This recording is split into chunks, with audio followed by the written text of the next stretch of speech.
If you're seeing this, it's not random. You were meant to reframe before the shift and pass the test at the double slit. That phrase might sound abstract now, but soon it will feel like the key to understanding why your reality has been repeating itself.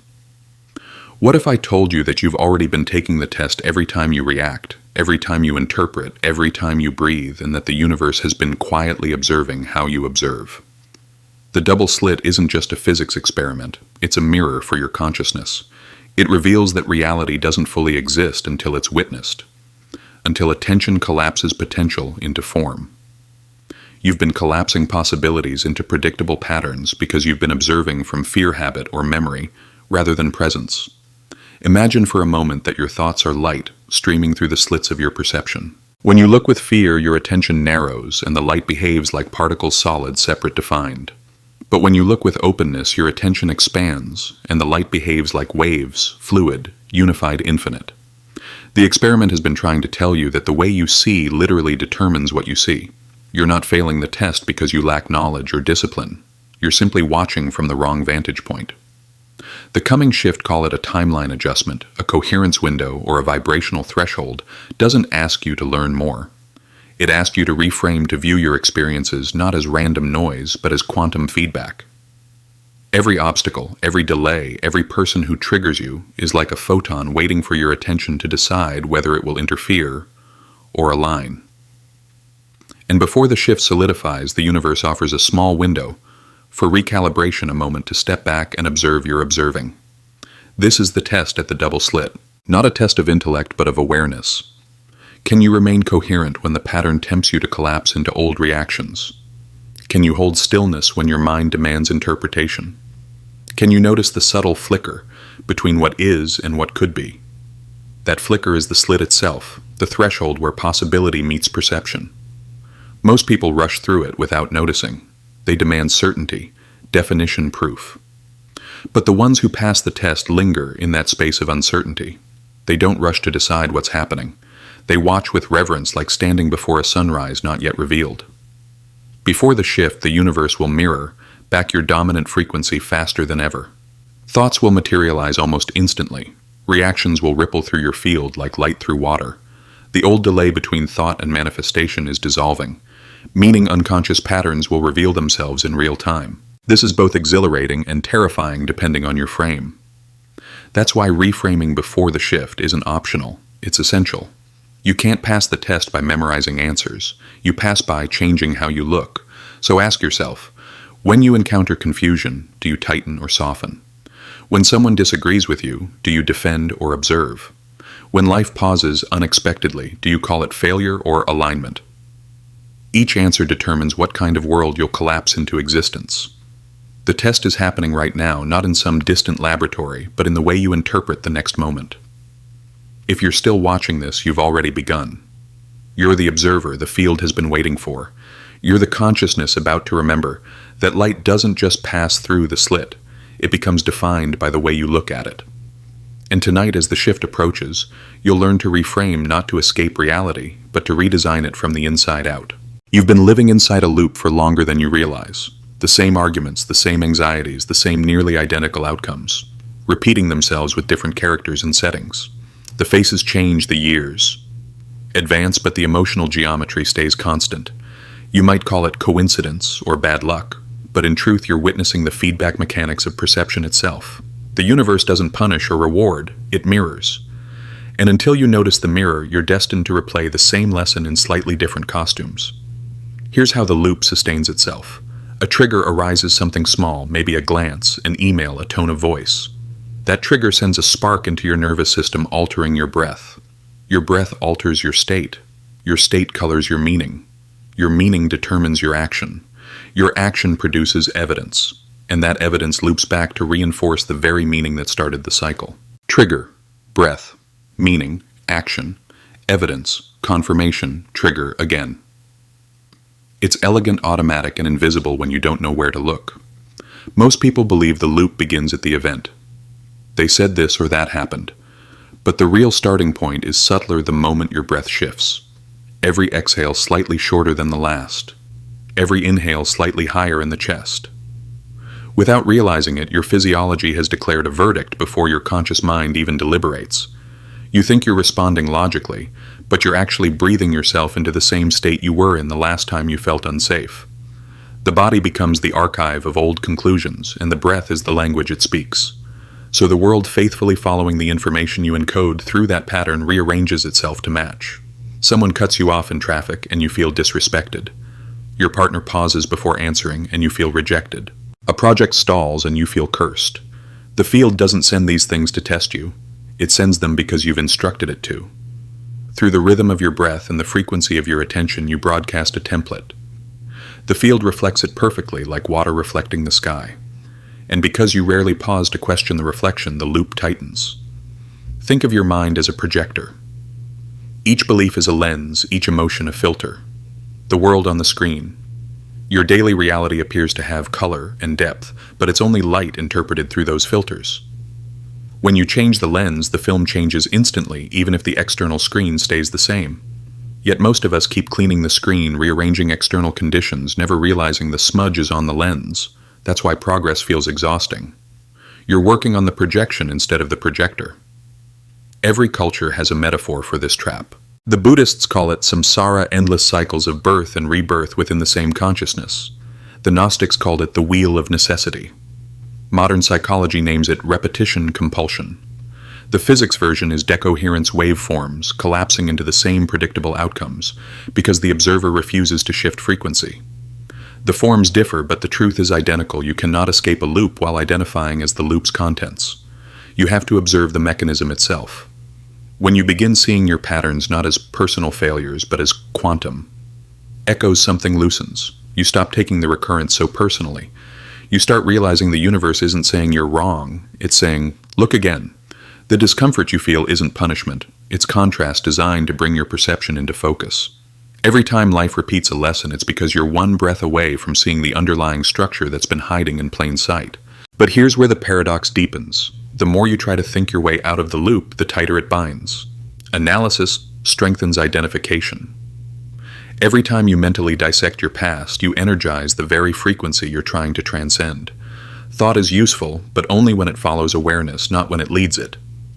This is why the next phase of your evolution can't be achieved by intellect alone.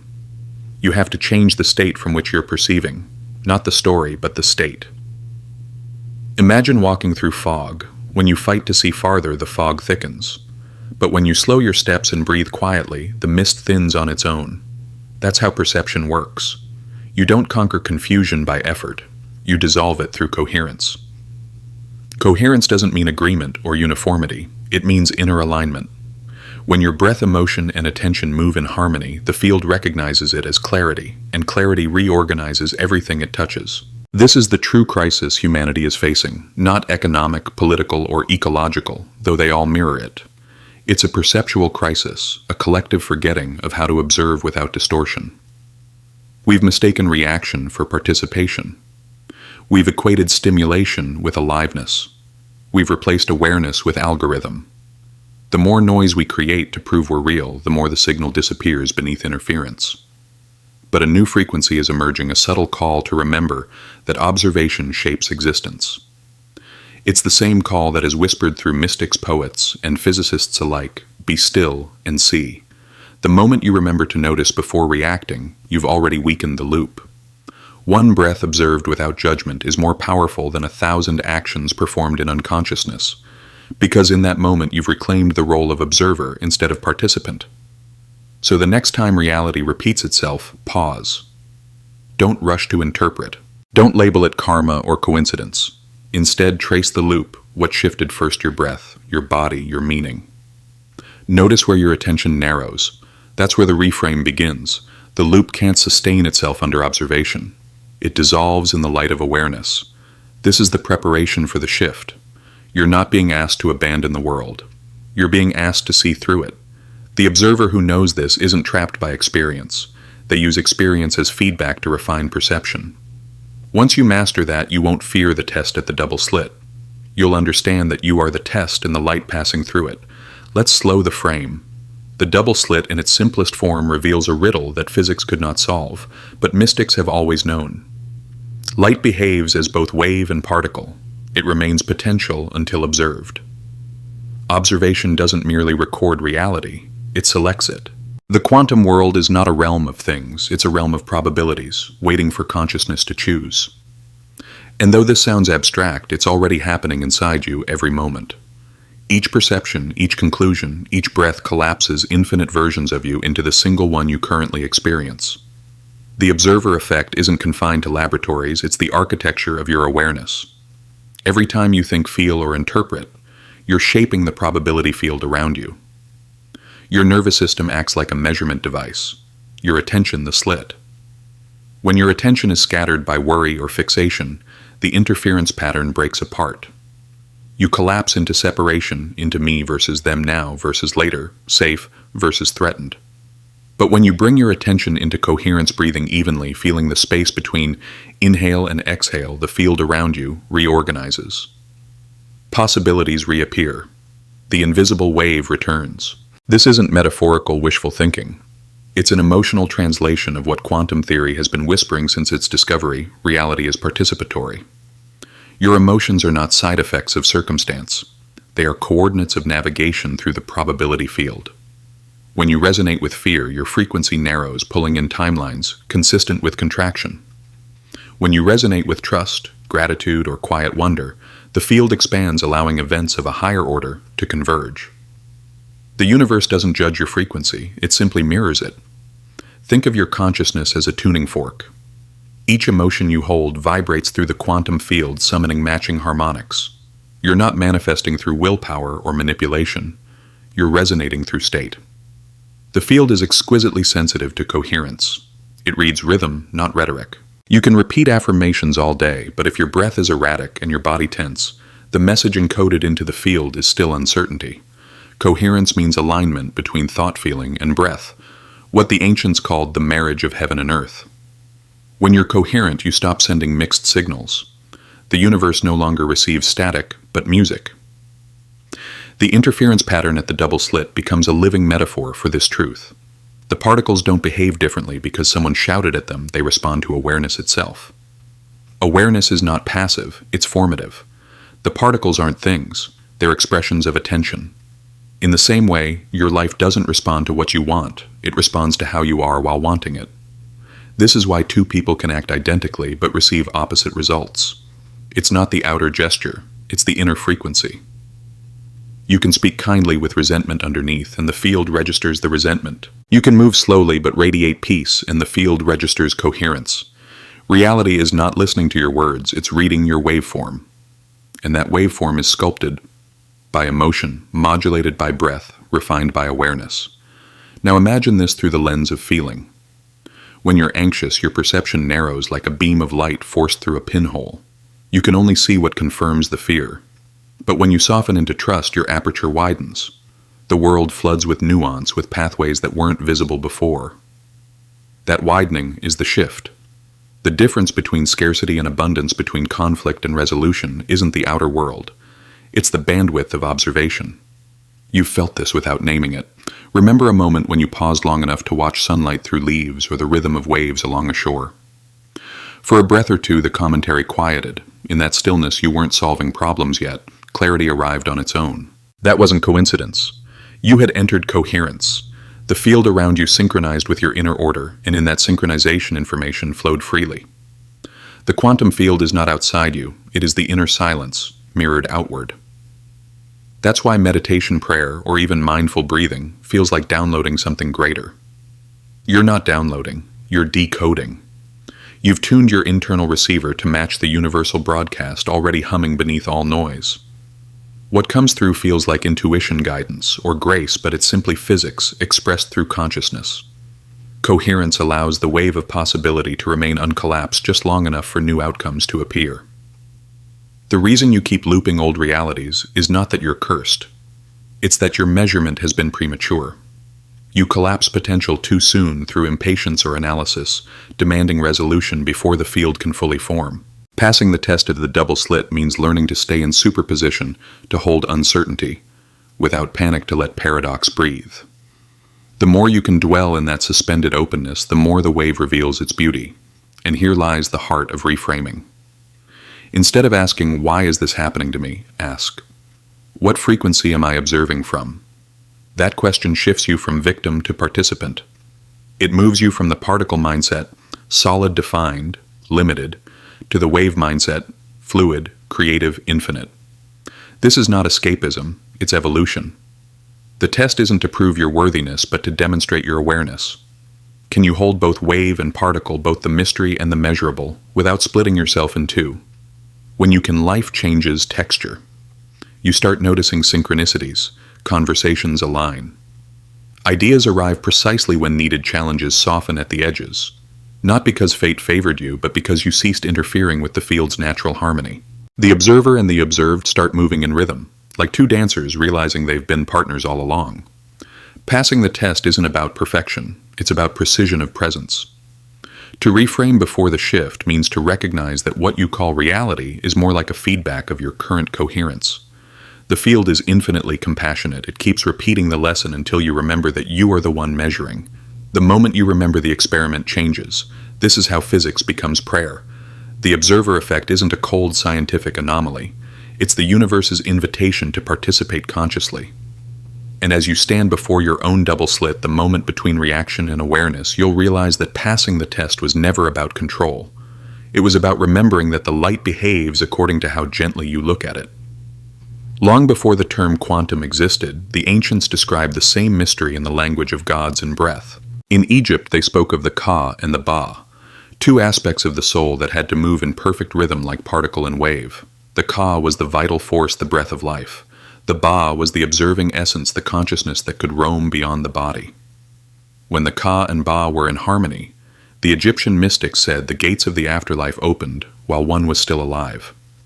You didn't have to die to enter eternity. You only had to align the observer with the breath.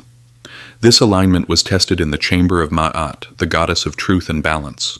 She held the feather against which every heart would be weighed, not as judgment, but as calibration. The heart had to be as light as that feather, not burdened by resistance, guilt, or distortion. In quantum language, it meant the wave had to remain uncollapsed by fear. The heart, coherent with truth, could pass through the field unscattered. To the Egyptians, this wasn't mythology, it was technology. The inner alignment of breath and consciousness created a living bridge between worlds. The Buddhists spoke of a similar passage. They called it anapanasati, mindfulness of breath. The breath, they said, is not merely a function. It is the thread that connects body, mind, and cosmos. To watch the breath is to watch the arising and dissolving of all phenomena. Each inhale is birth, each exhale death. The gap between them is nirvana, the unconditioned. The practitioner learns to dwell in that gap, what physics would later describe as the quantum vacuum, the fertile stillness from which all forms emerge. The Buddha called it the middle way, not just between extremes of behavior, but between extremes of existence and non-existence.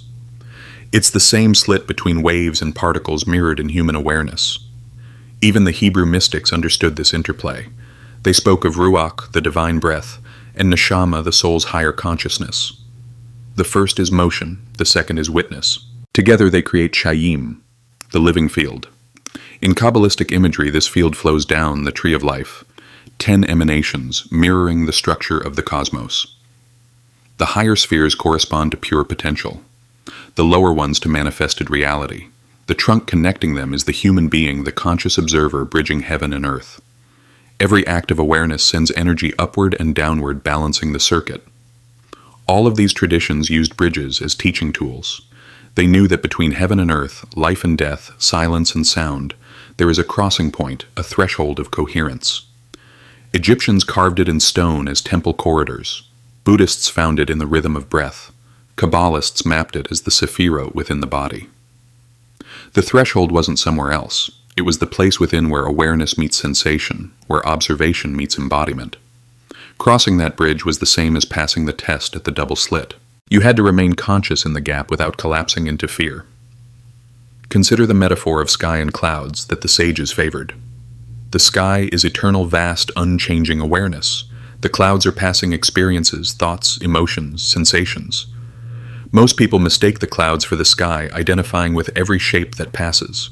The initiate learns to remember the sky even as storms arise.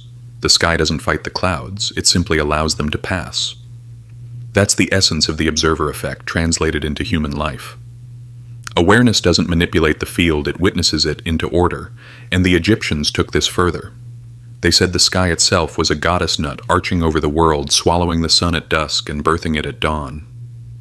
Her body was the vault of the heavens, her skin filled with stars. Beneath her lay Geb, the earth god, waiting to receive the seeds of light. Between them stretched Shu, the god of air, the breath that separates heaven from earth yet connects them. Shu is the slit. Without him, sky and earth would merge into chaos. With him, creation can breathe. The ancients weren't describing weather, they were describing consciousness. Shu was the still point between inhale and exhale, where potential organizes itself into form. In the quiet chambers of the pyramids initiates practiced, entering that state deliberately. They lay in sarcophagi, not to simulate death, but to rehearse rebirth. They slowed their breath until it aligned with the rhythm of the stars. In that stillness, they claimed to feel their consciousness expand beyond the body, perceiving themselves as both the beam of light and the eye that watched it. That was their version of the observer effect, realized not in equations, but in experience. If you strip away the symbols, the message is identical across time. When awareness and breath unite in stillness, the veil between dimensions thins. You begin to sense the living fabric behind appearances. You realize that the gods, the energies, the forces of the cosmos are not external beings. They are metaphors for aspects of your own consciousness. Ma'at's feather is the lightness of your heart, when you stop resisting life. Shu's air is your mindful breath. Nut's arching sky is your awareness, and Geb's fertile earth is your embodied existence. When they align, heaven and earth meet in you. Passing the test at the double slit in this sense is no different from what the ancients called initiation. The test isn't moral, it's energetic. It measures coherence. When your observation is heavy with judgment, the feather tips. The interference pattern disappears. But when you breathe evenly, hold gently, and witness truthfully, the heart floats. The pattern reappears in luminous symmetry. You've entered the field of Ma'at, the quantum coherence of the soul. These metaphors weren't fantasies. They were languages of a consciousness that could feel what science would one day confirm. The ancient temples were built not just to honor deities, but to remind humans of their own inner architecture. Each column represented breath rising. Each corridor mirrored the narrowing focus before illumination. Each chamber resonated at frequencies designed to entrain the brain into stillness. The initiate's journey from darkness to light was the same journey the photon takes through the slit from potential to observation to manifestation. And so as you stand here in this modern experiment called life, remember that you're not far removed from those ancient seekers. The instruments have changed, but the field has not. You're still learning to hold the slit open, to remain aware between extremes, to balance the heart's feather against truth. The ancients didn't need quantum theory to pass their test. They passed it through breath reverence and the courage to dwell in the unseen moment between cause and effect. That's the bridge you're being invited to cross now. Now that you've understood how observation and breath weave reality together, let's step inside the practice, the living doorway between theory and experience. You don't need a temple, a mantra, or complex ritual. You only need your breath, your body, and your awareness. Think of this as a gentle recalibration, a way to meet yourself in the same space where the ancients met the divine and the quantum field meets intention. This isn't medical or therapeutic advice. It's an educational practice for cultivating presence and coherence. Begin wherever you are. You might be seated, lying down, or even standing in a room filled with the soft hum of daily life. The outer conditions don't matter. What matters is your willingness to notice. Close your eyes if that feels safe.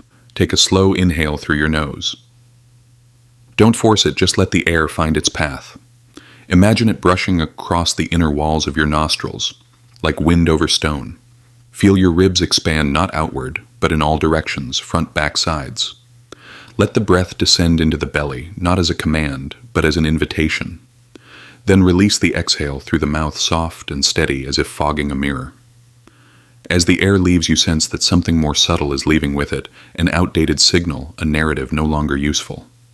At the bottom of the exhale, linger for a heartbeat in the gap. That pause is sacred. It's the slit. It's the still point where the wave hasn't yet become a particle, where your next reality has not yet been chosen. Don't rush it. Just feel what it's like to exist before creation decides. Then, when your body naturally calls for the next breath, answer gently. That natural call is life responding to your awareness. Repeat this for 3 full cycles. Inhale with curiosity, pause with reverence, Exhale with release. Each breath becomes a message sent through the field I am here observing. As you continue, your nervous system will begin to entrain to this rhythm. You might feel warmth spreading through your chest or a subtle tingling at the edges of your skin. These aren't mystical phenomena. They're physiological reflections of coherence. Your heart rhythm synchronizes with your breath and your brain waves follow. Thought quiets. Space widens. You become the riverbank again, still while the water moves. Now bring attention to the moment when a thought arises. Don't fight it. Don't analyze. Simply see it form as if a ripple is appearing on the lake. Notice how the body responds. Maybe the shoulders tense, the breath shortens, the jaw tightens. Here lies the opportunity. Instead of following the thought, return to the breath. Let the inhale smooth the tension, the exhale release it. You're teaching your body that awareness, not reaction, defines safety. Each time you do this, you're passing a micro version of the double slit test. You're proving that consciousness can choose coherence over chaos. If strong emotion surfaces, grief, anger, or fear, treat it as weather passing through your field. Remember the sky and clouds. Emotions are movement. Awareness is space. Keep breathing evenly. Feel where the emotion lives in the body. Breathe into that region. Say silently, I see you. That recognition alone is often enough to let the energy move. Suppression traps the pattern. Observation dissolves it. This is not about detachment, but intimacy, being so fully present with your inner world that it has no reason to shout for attention. In daily life, you can practice this in miniature. Before sending a message, take one conscious breath. Before answering a question, take one conscious breath. Before reacting to a headline or a comment, take one conscious breath. That single pause places you back in the observer seat. It widens the gap through which higher intelligence can enter. Over time, this becomes your baseline, not an exercise, but a habit of coherence. You'll begin to notice subtle shifts. Conversations flow more easily. Problems resolve with less effort. Synchronicities multiply.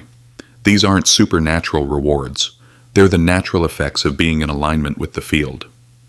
When you breathe coherently, you stop scattering your energy into timelines of worry and regret. You become a clear channel through which reality organizes itself harmoniously. If you ever feel overwhelmed or unsteady, return to the basics. One hand on the chest, one on the belly. Feel both rise and fall together. Imagine your breath as a bridge of light connecting those 2 points, heart and gut, heaven and earth, thought and intuition. On the inhale, light travels upward. On the exhale, downward. You are tuning your internal circuitry. In ancient Egypt, this was called raising the jed, aligning the sacred pillar within. In modern terms, it's stabilizing your nervous system. This practice doesn't require belief, it only requires sincerity. Even 2 minutes of conscious breathing can reset the loop you learned about earlier. The moment you remember to observe the breath, the old pattern begins to lose power. The trigger may still appear, but it no longer defines you. You begin to notice that between stimulus and response, there's a living spaciousness filled with intelligence. That spaciousness is the quantum field, always ready to respond to your state, not your story. As you move through the day, use the environment as your ally. Every doorway you pass through can remind you of the threshold between worlds. Every pause at a red light can become a moment to breathe and realign. Every sigh can transform from fatigue into release. You start realizing that life itself is a temple constructed of ordinary moments designed to keep you conscious. Remember, this is not about control or performance. It's about cooperation with what already is. The universe doesn't need you to strain. It needs you to synchronize. When you breathe consciously, you return to the rhythm that built galaxies, the expansion and contraction that underlies all creation. This is what the ancients meant when they said, as above, so below. The same pulse that drives the stars moves through your lungs now. Practice this 3 times a day, if you can, morning, to set coherence, afternoon, to recalibrate, evening, to release. But even once is enough to remind you who you are, the observer, the bridge, the slit through which light becomes life. With each conscious breath, you rewrite the code of your existence. You're no longer trapped inside the experiment. You're participating in its design. There comes a moment in every seeker's journey when information is no longer enough. You've studied the concepts practiced. The breath felt the stillness. Yet life still presents its edges, the unpaid bill, the argument, the self-doubt at midnight. The field doesn't test you to expose weakness. It tests coherence. It asks, can you remain the observer when the form resists? This is the moment you stop being a student of consciousness and start becoming its embodiment. Until now, you may have felt like life was happening to you. Circumstances arose and you reacted. You measured success by how well you managed chaos. But that's the victim's frequency, a particle lost in collision. To pass the test at the double slit, you must step into the wave. This is the turning point from reaction to creation, from defense to design. The same breath that once calmed you can now construct worlds. Let's translate this into real scenes, where theory meets flesh, where consciousness enters the marketplace of life. Scene 1: Money. A sudden expense appears, an invoice larger than expected. Instinctively, your breath shortens, chest tightens. The old loop activates fear, scarcity, survival coding inherited from generations. But now you know what's happening. Instead of diving into calculation or panic, you pause. One coherent breath, then another. You remember money is matter organized by belief. It flows toward coherence, not desperation. So you shift your frequency from lack to sufficiency. You don't pretend the bill doesn't exist, you acknowledge it as feedback. The field is showing you where you've doubted your own capacity to generate. You reframe the meaning. This expense is an opportunity to practice trust. That sentence spoken with steady breath changes the waveform. The situation may still require practical steps, but they arise now from clarity, not contraction. Within days, a client pays early, a new idea lands, or a resource appears you hadn't considered. It isn't magic, it's alignment. The field matched your state. Scene 2: Relationship. Someone you love misinterprets your words. Tension sharpens the air. The old pattern whispers defend, justify, prove. You catch the breath again, shallow, high in the throat. Pause. Feel your feet, the ground, the pulse behind your ribs. Exhale until the shoulders drop. In that stillness, something remarkable happens. You begin to hear what isn't being said. Beneath their anger is fear. Beneath your defensiveness is longing to be understood. You soften your gaze, widen your breath, and suddenly words arise. That you didn't plan, I hear you. That phrase collapses the old particle of conflict back into the wave of connection. The observer within you didn't fix the relationship. It restored coherence. The other person feels it immediately. Argument dissolves. The field reorganizes around peace. Scene 3: Leadership. You stand before your team, your family, or your community. In a moment of uncertainty, the plan changed. The data shifted. The future feels undefined. The room watches you for direction. You sense your own doubt like static in the chest. Then you remember the Egyptian temples, the breath of Shu holding sky and earth apart. You take a single conscious breath, long, balanced, complete. The room feels it. Without saying a word, your coherence stabilizes the field. When you finally speak, your words carry resonance, not rhetoric. You don't promise false certainty. You embody steadiness. This is leadership in the quantum era, not command, but coherence. People follow frequency, not instruction. Through these scenes, the pattern emerges. The shift from victim to creator is not dramatic, it's intimate. It happens in the half-second between perception and interpretation. That is the slit. The universe waits there asking, how will you measure this? Every time you choose presence over panic, you rewrite the probabilities. To sustain this, cultivate 3 subtle strategies. First, state before story. Before analyzing any situation, regulate your state through breath. The mind is an unreliable narrator until the body feels safe. Second, story before strategy. Once coherent, reinterpret what the event means. Meaning is the frequency dial of the field. When you assign meaning rooted in growth, reality mirrors expansion. Third strategy, after coherence. Action taken from calm precision carries exponential impact. The field responds not to speed, but to signal clarity. If you doubt this, look back at moments when something once felt impossible, then suddenly aligned after you stopped obsessing. That gap between letting go and breakthrough wasn't coincidence. It was the field finally receiving a clear instruction unclouded by noise. As you integrate this understanding, you'll notice that coherence doesn't make life easier. It makes life truer. Challenges still come, but they no longer define you. Each event becomes a portal, a hologram of consciousness, inviting you to participate differently. Money stops being survival, it becomes energy in motion. Relationships stop being negotiations, they become mirrors for awakening. Leadership stops being pressure, it becomes presence. You might even notice that the more coherent you become, the faster the feedback loop grows. Thoughts manifest quicker. Patterns expose themselves instantly. This acceleration isn't punishment, it's mastery. The universe trusts you enough to shorten the delay. The quicker the loop, the more precise your calibration can be. Reality becomes your laboratory. And when you falter, as everyone does, remember, the field doesn't judge missteps. It simply reflects. The same way water returns a distorted image until the surface stills life, mirrors your state until you breathe it back into order. The test never ends because observation never ends. But with practice, you stop fearing it. You begin to love the experiment. That is the real graduation, when you no longer seek to escape the test, but to dance within it. The particle and the wave, the human and the divine, the seen and unseen all become one movement. The observer isn't above life anymore.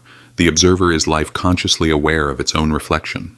This is the moment of passing through the slit, not as theory, but as embodiment. You reframe in real time.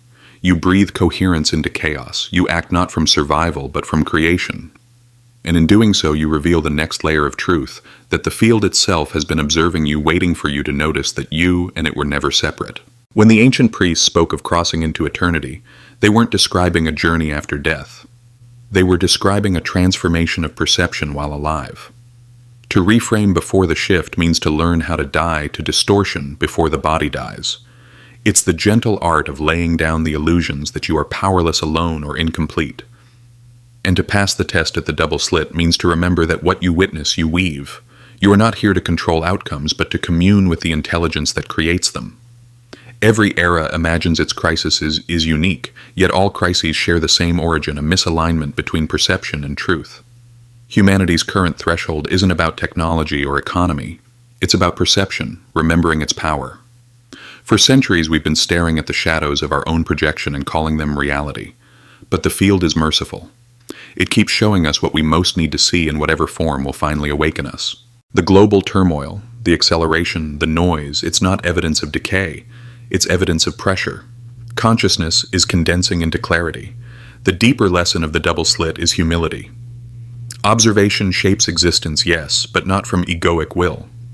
The observer who tries to dominate the field creates interference. The observer who witnesses with reverence becomes the field's collaborator. This humility is the bridge between science and spirit, between the lab and the temple. It reminds us that awareness is participatory, not possessive. You don't manifest reality as a magician summoning tricks. You listen reality into being as a musician tuning to harmony. Stillness, then, is not withdrawal from the world. It is the world's most profound participation. The still observer doesn't escape conflict. They dissolve its distortion by holding presence inside it. When you stand in stillness amid chaos, you become a tuning fork of coherence. That coherence ripples outward, reorganizing environments without a word. It's not mystical fantasy, it's the natural consequence of resonance. Imagine a city square filled with noise, anger, rushing bodies. Now imagine one person walking through it, slowly breathing evenly, eyes soft yet clear. They are not avoiding the crowd, they are introducing a new frequency into it. That frequency changes the entire square in ways unseen but palpable. A mother relaxes her shoulders, a child stops crying. A stranger suddenly feels the urge to look at the sky. None of them know why, but coherence has entered the system. That one person isn't a hero, they're a mirror. They remind the world of its own capacity for peace. You have the same capacity. Every coherent breath you take in public is an act of service. Every pause before reaction is a quiet revolution. Stillness is not inaction, it's the source code of wise action. When you operate from that center, your gestures, words, and decisions carry weight beyond intellect. You stop trying to fix people. You start seeing them as waves of the same ocean, each finding their rhythm. Compassion emerges naturally, not as moral duty, but as recognition. The sky doesn't judge the clouds for raining. This is the dignity of being human, to know that consciousness chose to experience itself as you with all your limitations and longings, and still call it sacred. You are not a random observer trapped in a vast experiment. You are the aperture through which the universe sees itself. Your task is not to perfect the world, but to perceive it truthfully. Truthfulness in this sense means seeing beyond the distortions of fear. When you do, the ordinary becomes luminous, a cup of water, a line of light on a wall, the rhythm of another person's breath beside your own. In these small moments, existence reveals its artistry. This realization doesn't erase suffering, but it changes its geometry. Pain stops being proof of separation and becomes evidence of depth. Grief reveals how much capacity you have for love. Failure shows how far you've dared to reach. The observer who sees this doesn't bypass pain. They allow it to mature them. They understand that each challenge is the field refining coherence. This perspective restores meaning without mythology. And so the great paradox: you are both infinitesimal and infinite. A single consciousness blinking in time and the timeless awareness behind all blinking. To hold both truths simultaneously is to walk the middle path, the same path of Ma'at's feather, the Buddha's breath, the photon's dance. It's the human experiment conducted in divine light. In this way, stillness becomes public art. Every coherent human becomes a living sculpture of peace. When you sit quietly on a park bench breathing with awareness, you are shaping the invisible architecture of the world. Children feel it, animals sense it, even machines operate more smoothly around it. The quantum field, sensitive to observation, begins to mirror the beauty of your presence. Agency without grandiosity. That's the mark of one who has passed the test. You no longer need to proclaim enlightenment or prove mastery. Your beingness does the work. The observer and the observed have merged into a single rhythm, awareness breathing itself. You become less concerned with outcomes and more devoted to alignment. You start to live as a silent affirmation. I trust the intelligence that breathes me. And when the world stirs with uncertainty again, as it always will, you'll remember that chaos isn't the opposite of order. It's the prelude to higher harmony. The field never punishes confusion. It uses it to expand understanding. You will breathe. Observe and let the pattern reassemble around coherence once more. So stand on your bridge between heaven and earth. Feel the wind of consciousness moving through you. You've learned to see that every perception is sacred, every pause a portal, every breath a bridge. And in that realization lies your quiet, unshakable freedom, the freedom of one who knows that reality is not happening to them but through them. Before this transmission closes, let's turn understanding into embodiment. Sit or stand where you are. Let your shoulders relax, your spine lengthen as if drawn upward by light. Feel your feet rooted to the earth, your crown open to the sky. You're standing at the same threshold. The ancients described the meeting place of form and awareness, the very slit between what was and what will be. Now take 3 coherent breaths together.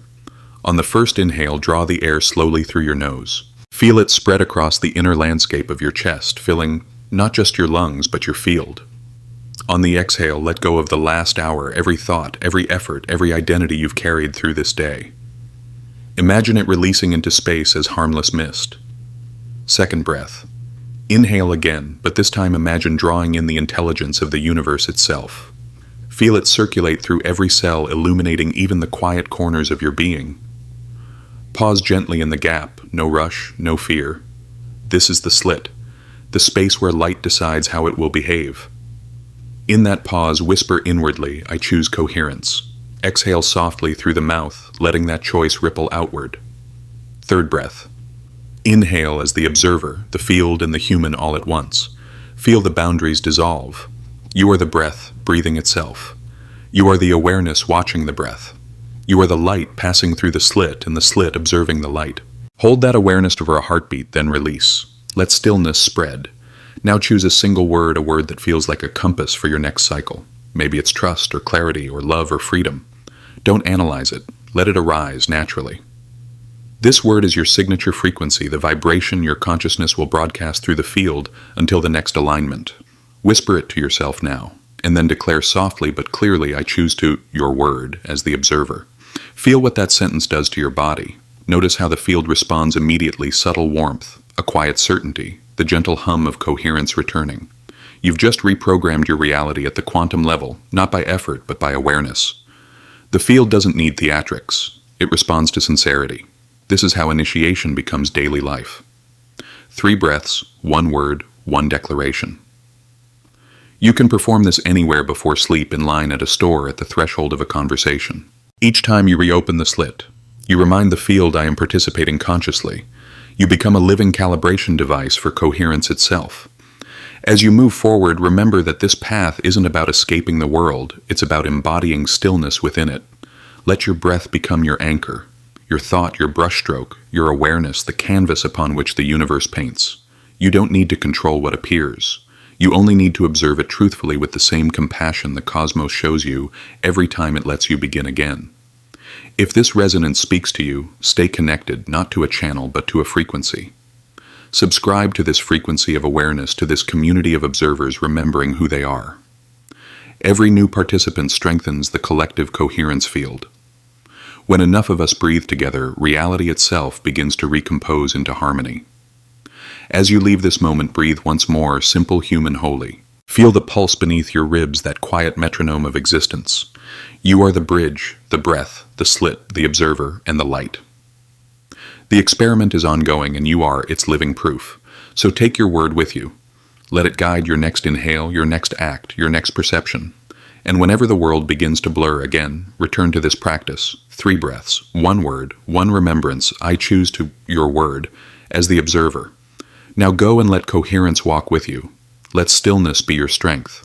Let awareness be your art. This is your passage through the shift, your participation in the great reframe. Subscribe to this frequency and breathe, not to survive, but to remember. The test at the double slit is still unfolding, and you've already passed by choosing to see.